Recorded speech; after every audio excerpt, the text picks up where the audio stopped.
Okay, the Green Hornet. I have people at work saying if I'd be excited about this weekend because they forget that I'm a Green Lantern fan, so they think I'd be super excited about the Green Hornet, not knowing that they're two entirely different characters. I have to begin by saying I was a fan of the, I think it's like the 1960s or 1970s TV show, which was done undeniably straight, and you had Bruce Lee as Kato. So keep that in mind as I'm doing this review. So I'm used to, the character of Brett Reid being played, relatively straight. Almost very, very little comedy involved.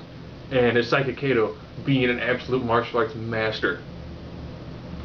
So now we go to this movie. This is primarily a comedy with, the action story thrown into it. The Black Beauty looked absolutely amazing. All different versions that they used. Of course, I saw the Mythbusters episode, so I already knew two of the effects. And I already actually knew two of the jokes. But this movie is chock full of jokes. This isn't played straight. This isn't like, okay, the Batman movies recently are done seriously. Iron Man is done, action with some comedy. This is a comedy with some action. The person that got to play Kato does a very good job. He's got big shoes to fill, essentially taking over the role that Bruce Lee made famous. He does, when Seth Rogen's going through his sketchbook, he does see a sketching of Bruce Lee, which I thought that was pretty cool. A nice way to tie it back to, the thing that really made Bruce Lee actually huge in America.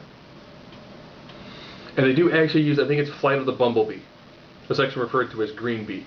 It's used at like almost the very end of the movie, but they did use it. So that's good. Seth Rogen eventually plays Brett Reid. Essentially, he is similar to a Batman sort of, upbringing. The only difference is his mom died when he was young, and his dad was always around. His dad was kind of, didn't have much time for him. So Britt tried to do the best that he could, but as his dad says, like one of the opening lines in the movie, it's no use to try if you always fail. So then what happens is he grows up to essentially be Seth Rogen. I mean, if you've seen any Seth Rogen movie, it's the exact same role. He's kind of the party slacker. And then when his dad mysteriously is killed, he essentially is still kind of a slacker. Until he realizes the cup of coffee he had in the morning was horrible. Which then forced him to find out who was the person who made the coffee. It was his father's mechanic, Kato. Kato then shows him probably one of the world's coolest looking coffee makers. I don't drink coffee, but if I were to, I would want a coffee maker like this. It looks like it's part jet engine when it comes out of the wall. He then shows him some of the craziness he's done to some of the cars. How he tricked out some of the cars. And while Seth Rogen and Kato were drinking, they have this crazy idea about going out and getting justice. They go out and do essentially a light piece of vandalism, but then they see this couple being attacked. Seth Rogen thinks he can help out, begins to get chased, and then Kato, who I guess can somewhat slow time, then begins to beat the crap out of like 9 people at the same time. Through a combination of slowing time and I guess like a predator vision where he outlines the dangerous objects in red. And then everything seems to move really slow. I'll assume that was done for the benefit of people wanting to see this movie in 3D. I saw it in 2D, I saw really no reason to see it in 3D. So as he's doing that, the other side story beyond him Seth Rogen trying to kind of run the paper while hitting on Cameron Diaz in being this mass vigilante, the Green Hornet, the district attorney, who's gone through a similar situation to the Seth Rogen character, is trying to go for re-election.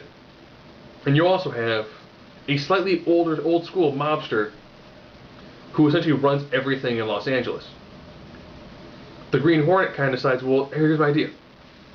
To become heroes, we'll be like villains. So of course that then affects all of the other small plot lines going on at the same time.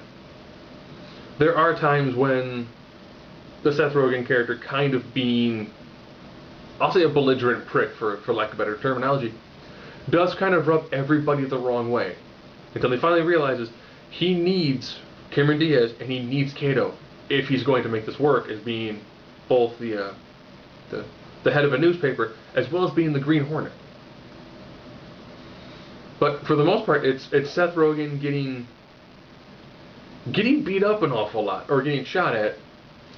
Kato beating the crap out of like 15 people at a time, and the Black Beauty, which I'm sorry, this thing makes the most recent Batmobile look like a tricycle. You know, flamethrower, missiles, you know, almost like anti-aircraft guns, mounted machine guns. You know, you name it, it's in this thing. It even has a fold down from the back seat, you know, from the front seat into the back seat, record player. So this is undeniably a great fun movie. Now, if you're a fan of the old TV show, just forget everything you've seen about that old TV show, and you'll enjoy it a lot. See, I was used to the Scorpion, I was used to the Stinger, which essentially was kind of like a walking cane.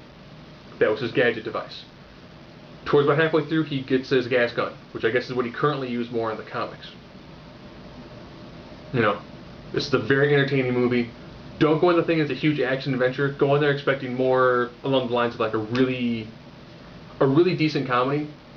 Now, it is, I'd probably say, a little bit rougher around the edges in some respects, but definitely a very good way to begin this year.